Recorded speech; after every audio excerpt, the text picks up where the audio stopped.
अब हम लोग देखने जा रहे हैं कुछ इंपॉर्टेंट टाइप के सिस्टम कॉल्स जो कि ऑपरेटिंग सिस्टम में यूज़ होते हैं। उसमें सबसे पहले हम लोग देखेंगे फॉर्क सिस्टम कॉल। तो लाइन बाय वाइज हमने सारा लिख दिया है, उसी लाइन को मैं पढ़ूंगा, उसके बाद एक्सप्लेन करते जाऊँगा। ऑलराइट, सबसे पहले देखते हैं फॉर्क होता क्या है। So in many cases a process will be running and then there will be a need for this process to create one more process and assign it some task to execute। कहने का मतलब ये है कि एक process P1 run हो रहा है और उसको किसी दूसरे टास्क की ज़रूरत पड़ गई बीच में ही, तो वो क्या करेगा, एक और प्रोसेस क्रिएट करेगा जो कि वो जिस टास्क की उसको ज़रूरत पड़ी है उसको एग्जीक्यूट करके उसको वापस से रिजल्ट देगा इस प्रोसेस को। ठीक है, तो इस काम को आसान बनाने के लिए हम लोग फॉर्क सिस्टम कॉल का use, operating system fork system call का यूज़ करता है। So again I will read this. A process will be running and then there will be a need for this process to create one more process and assign it some task to execute. अब real world में ये कहाँ होता है, real world में जैसे इसका example लेते हैं। जैसे for example client server architecture होता है, क्लाइंट रिक्वेस्ट करता है सर्वर से। तो फॉर एग्जाम्पल क्लाइंट ने www.google.com क्वेरी फायर की अपने ब्राउज़र से, तो वो रिक्वेस्ट जाएगा उस वेब सर्वर पे, गूगल की सर्वर पे जाएगा। अच्छा, वेब सर्वर क्या होता है, वो एक सिंपली एक प्रोग्राम होता है जो हमेशा एक लिसनिंग मोड में होता है किसी पर्टिकुलर पोर्ट पे। तो वो वेब सर्वर क्या करेगा, उस रिक्वेस्ट को लिसन करेगा और उसके हिसाब से एक चाइल्ड प्रोसेस क्रिएट करेगा कि देखो भैया ये रिक्वेस्ट आई है, अब इसके हिसाब से जो भी इसके रिक्वेस्ट की चीज़ें हैं, पैरामीटर्स हैं, वो फुलफिल करके इसको वापस से तुम रिस्पॉन्स दो। तो वो वेब सर्वर उस चाइल्ड प्रोसेस को क्रिएट करेगा। ठीक है, और उसके बाद वो चाइल्ड प्रोसेस जो है उस रिक्वेस्ट का रिस्पॉन्स जो है उस क्लाइंट को दे देगा, जिसको कहते हैं सर्विंग द रिक्वेस्ट। ठीक है, तो ये हो गया फॉर्क सिस्टम कॉल का इंट्रोडक्शन और उसका एक रियल टाइम एग्जाम्पल क्या होता है। अब लाइन बाय वाइज देखते हैं कि कैसे इंटरनली वर्क करता है ये ऑपरेटिंग सिस्टम में। So in multitasking operating system process मतलब program in execution needs a way to create a new process. उनको जरूरत पड़ी कि बीच में ही किसी न्यू प्रोसेस को क्रिएट करें ताकि वो कुछ particular set of instruction execute करें और उन्हें उसका रिजल्ट दे ऑन द गो। तो for example to run other programs. Okay, fork and it's variants are typically the only way of doing so in Unix like system. ठीक है, fork और इसी की तरह कुछ और है, इनके जरिए हम ये जो मैकेनिज्म है ये अचीव कर सकते हैं। For a process to start the execution of a different program it first forks to create a copy of itself. This copy is called child process. जैसे कोई प्रोग्राम रन हो रहा है, उसको किसी चीज़ की जरूरत पड़ी तो वो क्या करेगा, यहाँ पे फॉर्क कॉल कर देगा। और फॉर्क जैसे ही कॉल करेगा तो इसकी सारा जो ऊपर इसने एग्जीक्यूट किया है या इस प्रोग्राम में जो सारा कंटेंट है वो फॉर्क के फायर करते ही एक चाइल्ड प्रोसेस बनाएगा और उसमें वो सारा कंटेंट कॉपी पेस्ट हो जाएगा। कहने का मतलब ये है, यहाँ से समझते हैं कि ये पेरेंट प्रोसेस है जो हम लोगों ने एग्जीक्यूट किया। और अब क्या हुआ कि इसको किसी दूसरे टास्क की ज़रूरत पड़ गई तो उसने क्या किया, चाइल्ड प्रोसेस को क्रिएट करने के लिए फॉर्क कॉल किया। तो अब जैसे ही वो उसने फॉर्क को कॉल किया, जैसे ही इस पेरेंट प्रोसेस ने फॉर्क को कॉल किया, वैसे ही क्या होगा कि इसके जितने भी कंटेंट हैं वो सारे के सारे कॉपी हो जाएंगे इस चाइल्ड प्रोसेस में। ठीक है, तो जितने भी पेरेंट प्रोसेस के कंटेंट थे वो चाइल्ड प्रोसेस में हूबहू एकदम कॉपी हो जाएंगे, तब after the firing of the fork call. अच्छा, अभी चाइल्ड प्रोसेस क्रिएट हो गया, तो यही यहाँ पर क्या कहना चाह रहा था, for a process to start the execution of a different program it first forks to create a copy of itself, और इस कॉपी को ही हम लोग कह रहे हैं चाइल्ड प्रोसेस। अच्छा, the fork operation creates a separate physical address space for the child. ये सेपरेट फिजिकल एड्रेस स्पेस जो है उसका क्रिएट करेगा, जैसे देख सकते हैं। अच्छा, अभी प्रोसेस आईडी की बात करते हैं। The child process has an exact copy of all the memory segments of the parent process. Therefore, both the process will have the same program counter. Program counter क्या होता है? Program counter next instruction को point करता है। ठीक है, तो अब child process और parent process दोनों ही की चीज़ें सेम है। ठीक है, एकदम एग्जैक्ट कॉपी है मेमोरी सेगमेंट्स का। तो क्या होगा कि दोनों ही सेम नेक्स्ट इंस्ट्रक्शन को पॉइंट करेंगे। ऐसा नहीं है कि चाइल्ड प्रोसेस किसी दूसरे नेक्स्ट इंस्ट्रक्शन को कॉपी कर रहा है और पेरेंट प्रोसेस किसी दूसरे नेक्स्ट इंस्ट्रक्शन को कॉपी कर रहा है, पॉइंट कर रहा है। सो यहाँ पे ये ध्यान देने वाली है कि चाइल्ड प्रोसेस और पेरेंट प्रोसेस दोनों ही सेम नेक्स्ट इंस्ट्रक्शन को पॉइंट करेंगे। अच्छा, अब यहाँ एक चीज़ देखते हैं, यहाँ पे कोई बात कर लेते हैं कि यहाँ पे हम लोग देख रहे हैं कि सारी चीज़ें कॉपी हो रही हैं, लेकिन जो प्रोसेस आईडी है, ठीक है, हर एक प्रोसेस की अपनी एक यूनिक आईडी होती है, जैसे हम लोग कहते हैं प्रोसेस आईडी। तो प्रोसेस आईडी जो है ये डिफरेंट है। ठीक है, तो चाइल्ड प्रोसेस की जो प्रोसेस आईडी होती है वो डिफरेंट होती है, पेरेंट प्रोसेस की जो प्रोसेस आईडी होती है वो भी डिफरेंट होती है। ठीक है, और एक कन्फ्यूजन ये होता है कि क्या पेरेंट प्रोसेस जब चाइल्ड प्रोसेस क्रिएट कर देता है तो उसकी प्रोसेस आईडी बदलती है या नहीं बदलती है? तो नहीं बदलती, वही रहती है जो पहले थी। ठीक है, अच्छा, so both of this process will point two the next instruction. Both process will start the execution at the next statement following the fork call. जैसे कि ये पेरेंट प्रोसेस है, जैसे ये पेरेंट प्रोसेस है, इसका इतना एग्जीक्यूशन किया और यहाँ पे फॉर्क कॉल कर दिया। ठीक है, तो फॉर्क करने के बाद यहाँ पे तो चाइल्ड प्रोसेस क्रिएट हो गया इस पॉइंट पे, लेकिन अब जो पेरेंट प्रोसेस है और जो चाइल्ड प्रोसेस है वो फॉर्क को कॉल करने के बाद कहाँ से एग्जीक्यूट होना शुरू होगा? चाइल्ड प्रोसेस भी यहाँ से एग्जीक्यूट होना शुरू होगा और पेरेंट प्रोसेस भी यहाँ से एग्जीक्यूट होना शुरू होगा। ठीक है, ऐसा नहीं है कि चाइल्ड प्रोसेस वापस से यहाँ से एग्जीक्यूट होना शुरू करें, ऐसा नहीं है। दोनों ही अभी बताया ना, दोनों ही नेक्स्ट इंस्ट्रक्शन को पॉइंट करने लगते हैं, फॉर्क के बाद वाले इंस्ट्रक्शन को। तो चाइल्ड प्रोसेस जैसे ही क्रिएट हुआ वो फॉर्क के बाद वाले इंस्ट्रक्शन से एग्जीक्यूट होना शुरू होगा और पेरेंट प्रोसेस भी फॉर्क के बाद से एग्जीक्यूट होना शुरू होगा। ठीक है, so both process will start the execution at the next statement following the fork call. अच्छा, और चाइल्ड प्रोसेस क्रिएट करने से पहले अगर पेरेंट प्रोसेस ने कोई फाइल वगैरह ओपन की है तो चाइल्ड प्रोसेस के लिए भी वो फाइल ओपन ही रहेगी। ठीक है, अगर ओपन मोड में है या रीड मोड में है तो चाइल्ड प्रोसेस के लिए भी वो फाइल रीड मोड में ही रहेगी या फिर राइट मोड में रहेगी या फिर रीड राइट दोनों मोड में रहेगी।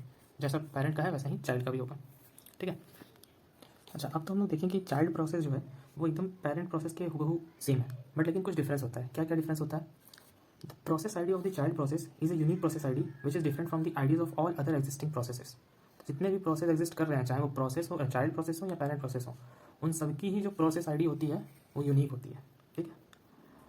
और चाइल्ड क्रिएशन के बाद भी पेरेंट प्रोसेस का जो प्रोसेस आईडी है वो वही होगा जो पहले था। ठीक है, ये तो बात पहले ही हम लोग बता चुके हैं। अच्छा, अब फॉर्क कॉल करने के बाद अगर वो सक्सेसफुल हो जाता है तो वो रिटर्न क्या करता है? जैसे हम लोग को बताया कि फंक्शन जो है वो या तो कुछ रिटर्न करेगा या तो नहीं करेगा। लेकिन फॉर्क सिस्टम जो है 3 चीज़ें रिटर्न करता है, ग्रेटर देन 0, 0 और लेस देन 0। ठीक है, लेस देन 0।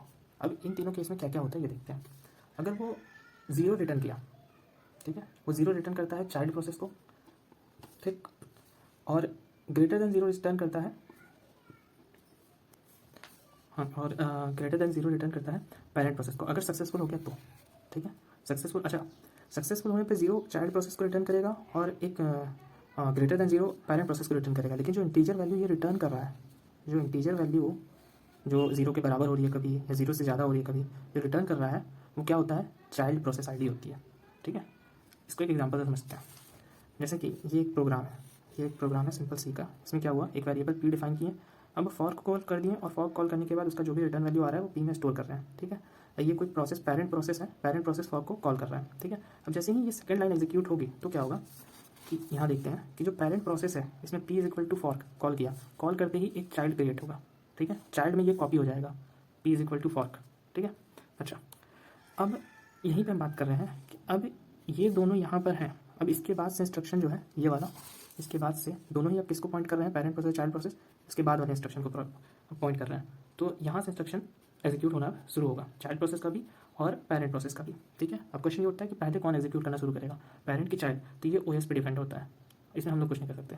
तो अच्छा, अगर पी की वैल्यू -1 हुई तो एरर में जाएगा। ठीक है, 0 हुई तो मतलब चाइल्ड प्रोसेस और ग्रेटर देन 0 हुई तो पेरेंट प्रोसेस। ठीक है, ऑलराइट।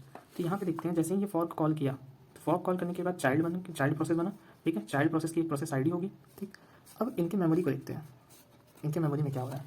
इनके मेमोरी में क्या हो रहा है कि प्रोग्राम काउंटर जो है ये 3rd लाइन से चलेगा, प्रोग्राम काउंटर 3rd लाइन से चल रहा है। ठीक है, यहाँ पे भी प्रोग्राम काउंटर 3rd लाइन से चल रहा है। ठीक है, और इनके पी में क्या स्टोर हो रहा है, स्टैक में पी में क्या स्टोर हो रहा है, तो इसके पी में क्या स्टोर होगा, इसके पी में स्टोर होगा process ID of child process. अभी बताया ना, यहाँ पे इंटीजर वैल्यू जो है वो क्या है? चाइल्ड प्रोसेस आईडी है। तो यहाँ पर क्या पी में स्टोर होगा? प्रोसेस आईडी 456, तो यहाँ भी 456 ही स्टोर होगा। अच्छा, और इसके पी में क्या स्टोर होगा? 0। ठीक है, क्योंकि चाइल्ड को जो इंटीजर वैल्यू रिटर्न होती है वो क्या होती है? 0 होती है। ठीक है, अच्छा, एक और एग्जाम्पल देखते हैं कि जैसे मेन में हम लोग केवल V is equal to fork call करते हैं। ठीक है, तो यहाँ से क्या होगा, एक पेरेंट प्रोसेस है, V is equal to fork है, यहाँ से चाइल्ड प्रोसेस क्रिएट हुआ, V is equal to fork जो है ये भी कॉपी हो जाएगा चाइल्ड में। ठीक है, अब इसके बाद वाले इंस्ट्रक्शन से ये सब चालू होगा, कोई इंस्ट्रक्शन नहीं है तो इसी को एग्जीक्यूट करेगा, इसको एग्जीक्यूट करेगा तो वी में क्या स्टोर होगा? इसका प्रोसेस आईडी 456 और इस वी में क्या स्टोर होगा? 0। ठीक है, अच्छा, यहाँ पे कुछ चीज़ें समझ लेते हैं। Both child and parent will start execution after fork. ठीक है, because both of them will be having program counter और instruction counter which says next instruction to be executed. Now, parent already executed line 2, that is program counter is equal to 3. Same value will be copied to child process program counter. ठीक है, तो मतलब यहाँ से तो ये तो child process में नहीं जाएगा, लेकिन यहाँ से लेकर यहाँ तक की चीज़ें चाइल्ड प्रोसेस में कॉपी हो जाएंगी। ठीक है, सॉरी, यहाँ से लेकर यहाँ तक की चीज़ें चाइल्ड प्रोसेस में कॉपी हो जाएगी और प्रोग्राम काउंटर दोनों का ही कहाँ काउंट करेगा? यहाँ पे इंस्ट्रक्शन नंबर 3 से। ठीक है, अच्छा, तो हम लोग ये तो देख लिया एग्जाम्पल कि कैसे फॉर्क कॉल करते ही ये चाइल्ड क्रिएट करता है और चाइल्ड क्रिएट करने के बाद किसमें कौन सी वैल्यू स्टोर हो रही है? चाइल्ड में 0 स्टोर हो रहा है और पेरेंट में process ID of child process का स्टोर हो रहा है। ठीक है, एक और एग्जांपल देखते हैं हम लोग। फॉर एग्जांपल एक और सी का प्रोग्राम देखते हैं जिसमें हमने क्या किया है, हमने पहले ही एक वेरिएबल एन को 10 वैल्यू दे दिया। ठीक है, एक मेन फंक्शन है और मेन फंक्शन में 2 फंक्शन कॉल किए, एक चाइल्ड प्रोसेस नाम का फंक्शन, एक पेरेंट प्रोसेस नाम का फंक्शन। ठीक है, अब यहाँ पर फॉर्क कॉल कर रहे हैं। ठीक है, अगर फॉर्क 0 रिटर्न कर रहा है तो चाइल्ड प्रोसेस एग्जीक्यूट होगा, अगर फॉर्क जो है ग्रेटर देन 0 रिटर्न कर रहा है मतलब कि चाइल्ड प्रोसेस का आईडी रिटर्न कर रहा है तब फिर पेरेंट प्रोसेस कॉल होगा। अब ये कौन सी दो वैल्यू कब रिटर्न हो रही है ये ओएस पे डिपेंड करता है, ठीक है। अच्छा, तो अब यहाँ का केस यहाँ से समझते हैं, ठीक है, इस वाले लाइन से। तो फॉर्क कॉल हुआ, ठीक है। फॉर्क कॉल होते ही यहाँ से लेकर यहाँ तक की चीज़ें सारी चाइल्ड प्रोसेस में भी चली गई, क्योंकि यहाँ पे फॉर्क कॉल होते ही एक चाइल्ड प्रोसेस क्रिएट किया मेन से, ठीक है। अच्छा, अब इसके पीआईडी में, पेरेंट के प्रोसेस आईडी में क्या स्टोर हो जाएगा, चाइल्ड का प्रोसेस आईडी। क्या है चाइल्ड का प्रोसेस आईडी, 456। तो ये जो है यहाँ स्टोर हो गया, ठीक है। तो यहाँ क्या स्टोर होगा, 456, अगर ग्रेटर देन 0 रिटर्न कर रहा है तो, ठीक है। अच्छा, और प्रोसेस आईडी चाइल्ड में क्या स्टोर होगा, पीआईडी वाले वेरिएबल में 0, ठीक है। अगर यहाँ पे चाइल्ड को रिटर्न कर रहा है फॉर, तो क्या रिटर्न करेगा, 0, ठीक है। अच्छा, और अब क्वेश्चन ये आता है कि ये पूछा जाता है कि कितने टाइम एग्जीक्यूट होगा चाइल्ड प्रोसेस या पेरेंट प्रोसेस, ठीक है। तो यहाँ इनकी वैल्यू क्या दी है, 10, ठीक है। तो अब यहाँ क्वेश्चन ये उठता है कि कौन पहले 10 एग्जीक्यूट होंगे। तो यहाँ पे भी दो केस बनते हैं, ठीक है। ये पूरा का पूरा ओएस डिपेंडेंट है कि कौन पहले एग्जीक्यूट होगा कौन नहीं। अगर पहले ये 0 रिटर्न किया, ठीक है, तो चाइल्ड प्रोसेस एग्जीक्यूट होगा, P I D is equal to 0, तो क्या होगा, चाइल्ड प्रोसेस। अगर ये ग्रेटर देन 0 रिटर्न किया, मतलब 456 रिटर्न किया, तो क्या एग्जीक्यूट होगा, पेरेंट प्रोसेस, एज वाला ब्लॉक। तो यही कह सकते हैं कि अगर अब ये कौन सा कब रिटर्न करेगा, ये ओएस डिपेंडेंट है। तो हम लोग वही कह सकते हैं कि ये ओएस डिपेंडेंट है due to the fact that the CPU scheduler may schedule any of the child और पेरेंट प्रोसेस फर्स्ट। इसीलिए ये हो सकता है पहले 10 टाइम एग्जीक्यूट कर जाए, ठीक है। एन की वैल्यू 10 है, इसमें कन्फ्यूज ना होना है। एन की वैल्यू 10 है, इसलिए 10 टाइम्स एग्जीक्यूट हो रहा है, या फिर 10 टाइम्स पेरेंट वाला ब्लॉक एग्जीक्यूट होगा। Why, because CPU scheduler may schedule any of the child और पेरेंट प्रोसेस।